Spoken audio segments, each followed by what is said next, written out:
بسم اللہ الرحمن الرحیم۔ جیسا کہ آپ کو معلوم ہے کہ ماہ محرم کا مہینہ چل رہا ہے اور اسی مہینے کی 10 تاریخ کو، جسے عاشورہ کا دن بھی کہا جاتا ہے، اسی 10ویں محرم کو میدان کربلا میں نواسۂ رسول سیدنا حضرت حسین رضی اللہ تعالی عنہ اور اہل بیت کے 21 افراد، ٹوٹل ملا کر 72 افراد میدان کربلا میں اسی دن یعنی 10 محرم کے دن جام شہادت نوش فرمائے ہیں۔ الغرض، جس دن نواسۂ رسول حضرت حسین رضی اللہ تعالی عنہ 72 افراد سمیت میدان کربلا میں جام شہادت نوش فرما رہے ہیں، اسی دن ہم اور آپ تعزیہ کو نکالتے ہیں، جلوس کو نکالتے ہیں، شربت بانٹتے ہیں، کھچڑا تقسیم کرتے ہیں اور نہ جانے کتنے غلط بدعت و خرافات اور رسومات کو انجام دیتے ہیں۔ میں آپ سے پوچھنا چاہتا ہوں کہ جس دن نواسۂ رسول حضرت حسین رضی اللہ تعالی عنہ شہید ہوئے ہیں، کیا اس دن ڈھول تاشے بجانا جائز ہے؟ کیا اس دن تعزیہ بنا کر نکالنا، جلوس نکالنا، شربت بانٹنا، کھچڑا تقسیم کرنا جائز ہے؟ اگر آپ کہتے ہیں کہ جائز ہے تو میں آپ سے کہنا چاہتا ہوں، اگر جائز ہے تو آپ کی گھر میں اگر کسی کی موت ہو جائے تو آپ وہاں تعزیہ کیوں نہیں بناتے؟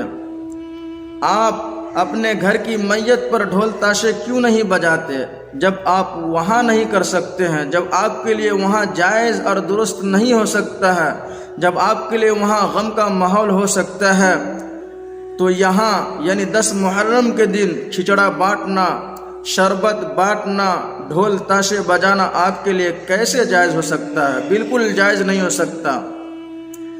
اگر حضرت حسین رضی اللہ تعالی عنہ کی شہادت پر ڈھول تاشے بجانا، کھچڑا بانٹنا، شربت تقسیم کرنا جائز ہوتا تو سب سے پہلے ان کے صاحبزادے حضرت امام زین العابدین اپنے والد کے شہید ہونے پر ڈھول تاشے ضرور بجاتے، کھچڑا ضرور بانٹتے، شربت ضرور تقسیم کرتے، تعزیہ ضرور نکالتے، لاٹھی ضرور کھیلتے، لیکن حضرت امام زین العابدین سے بھی یہ چیزیں ثابت نہیں ہے۔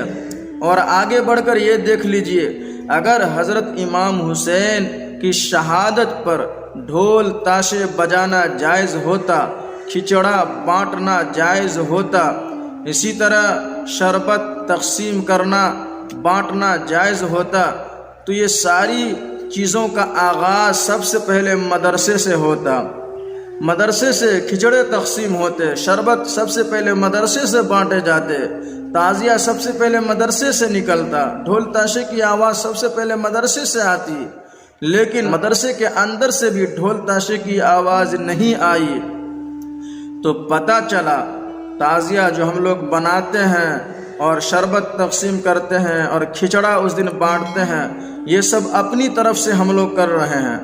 یہ وہ چیزیں ہیں جن کا قرآن و حدیث سے کوئی تعلق نہیں ہے، رسول اللہ صلی اللہ علیہ وسلم سے بالکل ثابت نہیں ہے، نہ کسی صحابہ سے، نہ کسی تابعین سے، نہ کسی تبع تابعین سے، نہ ائمہ مجتہدین سے، نہ بزرگان دین سے، کسی سے ثابت نہیں ہے۔